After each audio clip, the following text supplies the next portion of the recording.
Hi everyone, myself Navyata Ravi, working as Assistant Professor in the Department of Cybersecurity and Data Science in MLR Institute of Technology.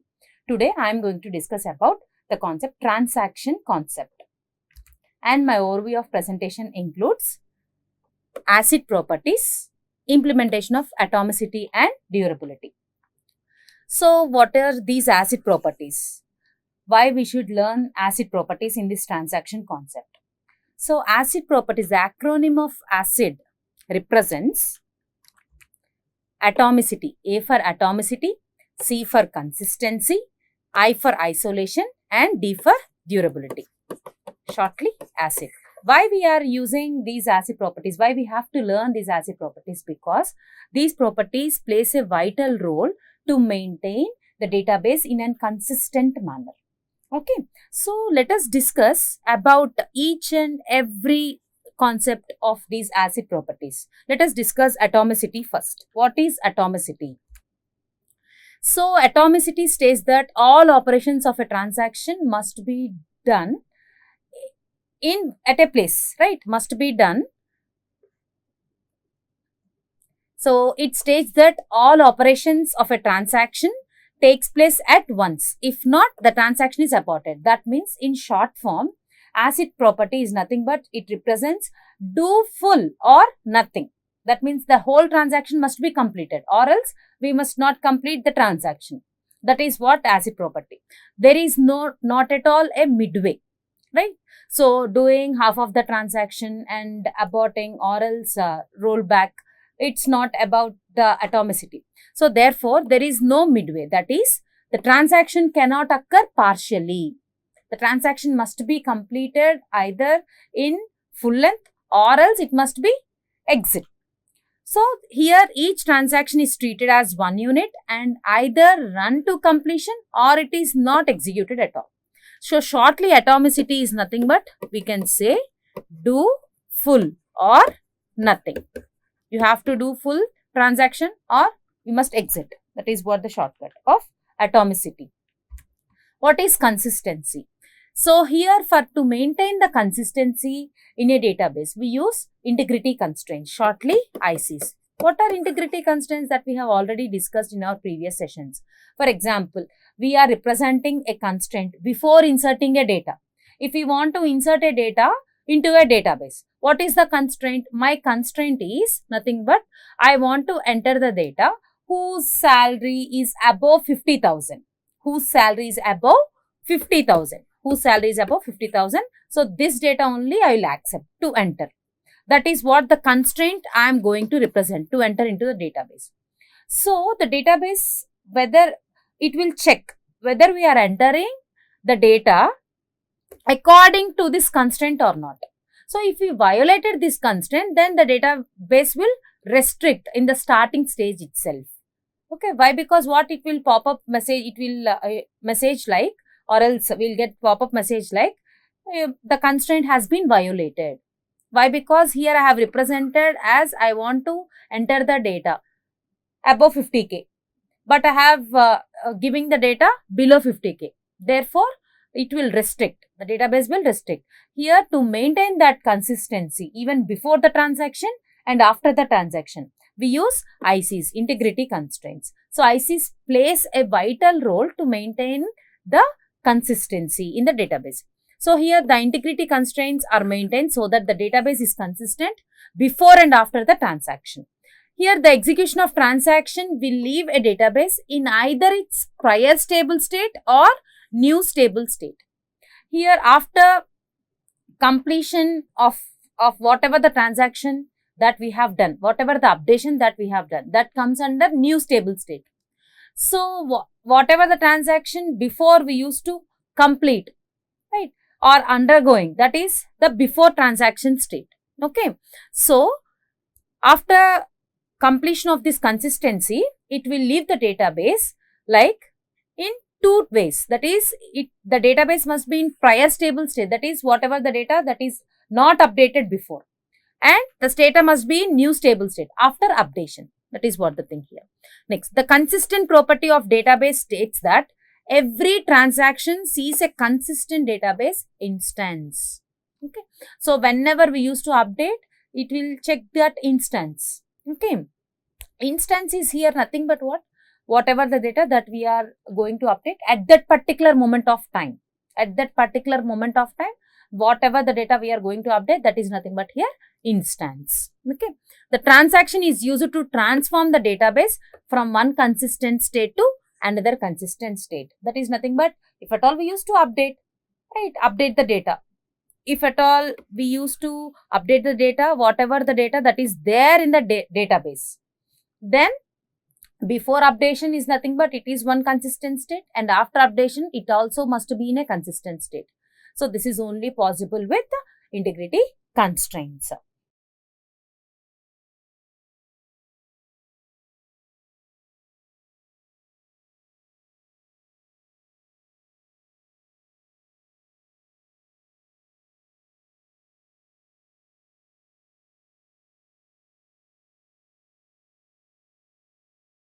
So that is what about consistency. The next thing is about isolation. So what is isolation here? It shows that the data which is used at the time of execution of a one transaction cannot be used by the second transaction until the first one is completed. Let us deal this one with a simple example. See, for example, there are two transactions, T1 and T2. Okay. Transaction 1 use some variable X. Transaction 1 use some variable, or else it is, we have only two operations in transactions, right? What are the operations here? Read, write. These are the two operations that we have already discussed in our previous session. So read is to read the data from the database, write is to write back or update the data to the database. So for example, if a transaction T1 reading a variable X here, okay. So until and unless this transaction releases this X, until and unless this transaction releases this X, then only transaction T2 can read this variable. That will be maintained by this isolation property. Okay. So while reading this variable in this transaction, meanwhile, if T2 is also asking for this variable to read, it will not allow. Okay. This will be restricted by this property, isolation property. General meaning of isolation is what? Isolated, we know very well about isolation, or else isolated means in COVID situations. So if at all, if a person affects with COVID, then we will say that he is under isolation. That means what? He will be in a single room alone, and he will not communicate or contact with any other persons. He will be alone until unless it will be what? The COVID has been degraded, or else it will be treated. Until unless. So till that time he will be in isolated manner in a single room. The same thing here also. So until unless this transaction releases this item, the next transaction will not be able to read that item. Not only read, any operation, write also. Okay, that is what isolation. So here in isolation, if the transaction T1 is being executed and using the data item X, okay, if at all this transaction T1 using the data item X, then the data item can't be accessed by any other transaction T2 until the transaction T1 ends. Until this transaction has been ends, or else it will say commit. Commit means what here? The permanent changes has been done. If at all commit means, that is nothing but this transaction has been done and the permanent changes has been done. We used to deal with this commit state in our different 6 states of transaction. Okay, the last state is nothing but commit state. Okay. So next, the concurrency control subsystem of the DBMS enforced the isolation property. So what is this one? The concurrency control subsystem. So here recovery system. Some of the systems, those are very concerned with these properties. Okay. So here the concurrency control subsystem. What is meant by concurrency here? That is nothing but if a transactions execute parallelly. That is what concurrency. See, one transaction has been executing in the same time, or at the same time another transaction is also executing. That is what here concurrent. Okay. So the concurrency control subsystem of the DBMS enforced this isolation property. That is what here. And we used to deal with what concurrent transactions and everything in our next sessions. And the last property is what here? Durability. We have dealt with acid. Atomicity, consistency, isolation, and the last one is what here? Durability. So what is here? Durability is used to indicate the performance of the database's consistent state, which is used to indicate the performance. That means if at all we want to update any changes in the database, those updations will be done permanently. That means whatever the changes, or else due to power failures, system failures, whatever the failure has been there in the database, right? So our data will be safe. It will be maintained by which state? Durability state. So here it states that the transaction made the permanent changes. See, they cannot be lost by any erroneous operations of the faulty transactions or by system failure. Whatever the erroneous operations has been done, we may not lose our data. So that assurance will be given by this property, durability property. When a transaction is completed, then the database reaches a state known as consistent state. Okay, this is what a stable state. That consistent state cannot be lost. That state cannot be lost even in the event of any system failure also. That is what the operation will be performed by this durability property. Next, the recovery subsystem of the DBMS has the responsibility of durability property. So here which system ensure that this property? Recovery subsystem of the DBMS has the responsibility. So generally what is recovery? If at all any erroneous operation has been occurred, then how we can able to recover from that situation? That will be done by this subsystem. Okay. Next, we have to implement how the implementation of atomicity and durability will be done. We have to maintain atomicity, durability. Why? Because all these properties. Why ACID properties? As I told you, ACID properties are exclusively for maintaining the database consistency. Okay, by maintaining or by considering into some integrity constraints. Okay, how we can able to implement these things? Okay, we must use many of the techniques to implement these atomicity and durability. Right. So one of the techniques let us discuss in today's session. So what is that one of the techniques which we use to implement atomicity and durability? So here the recovery management component of a database system implements the support for atomicity and durability. So here let us discuss with one of the techniques, that is nothing but shadow database scheme to implement atomicity and durability. We have many number of techniques. Let us discuss one of the techniques now. It is also called as shadow copy technique. Shadow copy technique. There are many techniques that are employed by recovery management component for ensuring atomicity and durability. We have many more techniques to implement this atomicity and durability, and one of the techniques is nothing but shadow copy technique. What is the working of this technique is nothing but the name itself. The name itself represents. So let us consider,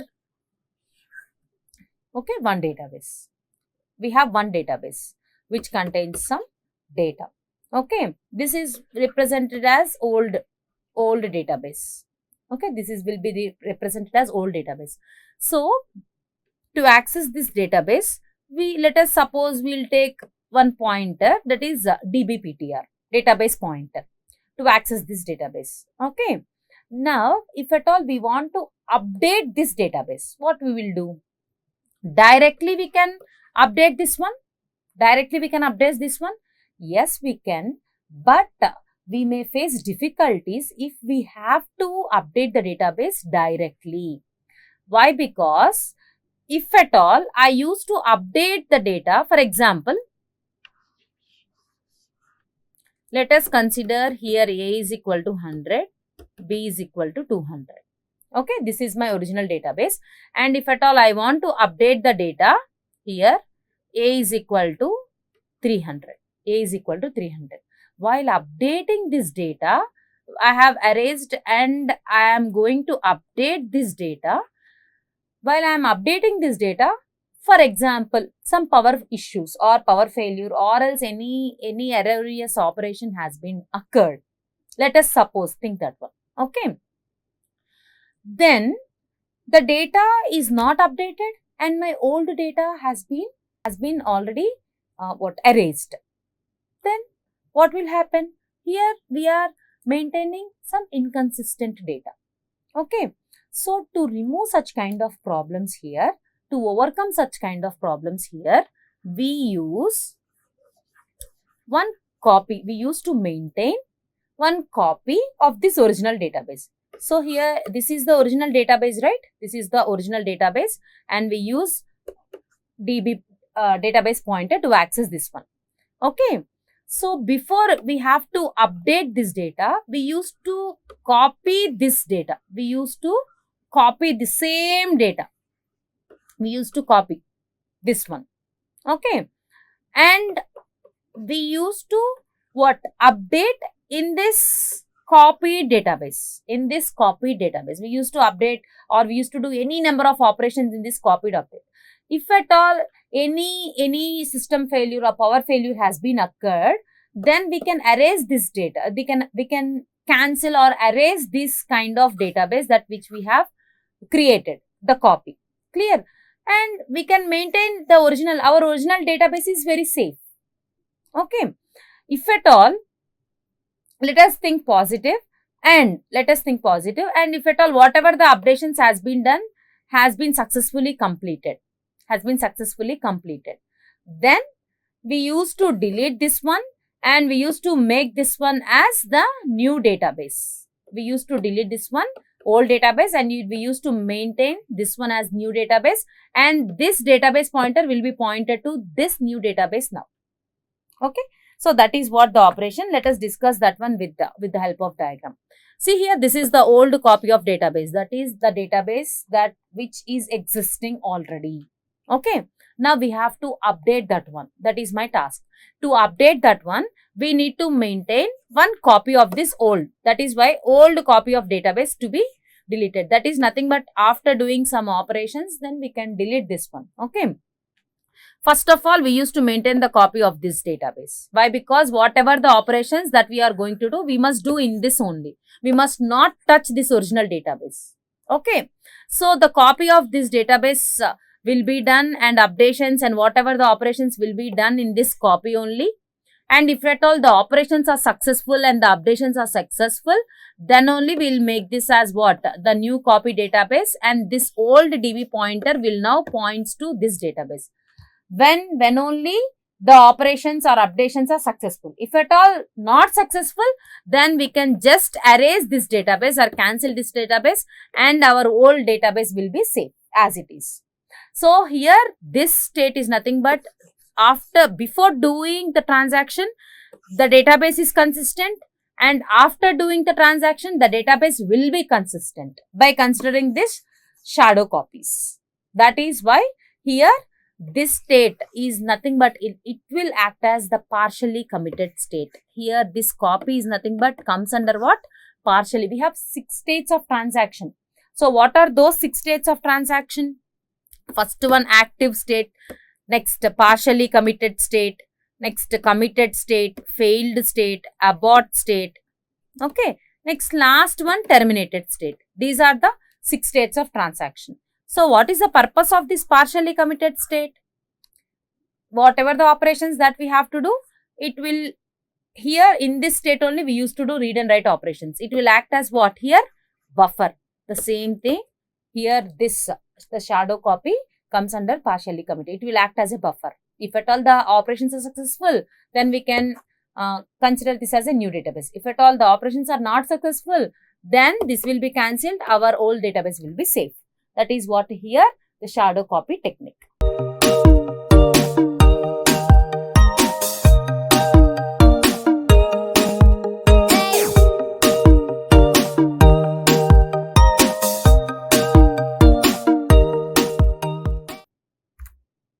So in shadow copy technique, a transaction that wants to update the database first creates a complete copy of database, and all the updates are done on the new database copy, leaving the original copy, the shadow copy, untouched. Okay. If at any point the transaction has to be aborted, the system merely deletes then the new copy. So therefore, the old copy of database has not been affected. This is whatever the concept that I have explained, that I have represented here in a theoretical manner. So here this scheme is based on making copies of database called as shadow copies. So what are shadow copies here? This is nothing but a shadow copy. Whatever the data that we are going to update, it must be copied first. Then only the updations must be done in that copied data only. That is what here the concept. Okay. So here one pointer will be maintained. What is that pointer? Database pointer, to point that particular data whichever we want. That is what the concept. And here next, how the technique handles the transaction failures. How this technique, particularly shadow copy technique, handles the transaction failures. So if the transaction fails at any time before DB pointer is updated, that means, see here DB pointer, before DB pointer is updated, whatever the transaction has been failed, then it will roll back to the original copy of database. That is the point here we used to tell. So if the transaction fails at any time before the DB pointer is updated, the old contents of the database are not affected. So we can abort the transaction by just deleting the new copy of the database. So before DB pointer has been updated, if at all we got any flaws or else anything, we just delete this one and we used to point out this DB pointer to this original one as it is. The original one remains same. Okay. Once the transaction has been committed, all the updates that it performed on database pointed to the DB pointer. Thus, either all updates of the transaction are reflected or none of the effects are reflected regardless the transaction failure. So, this is how the technique handles the transaction failure. So, what we have discussed in this session, acid properties. So, why these acid properties? To maintain consistency of a database. So, what is the acronym of acid? Atomicity. Atomicity is nothing but do, full or nothing. Okay. Next, consistency.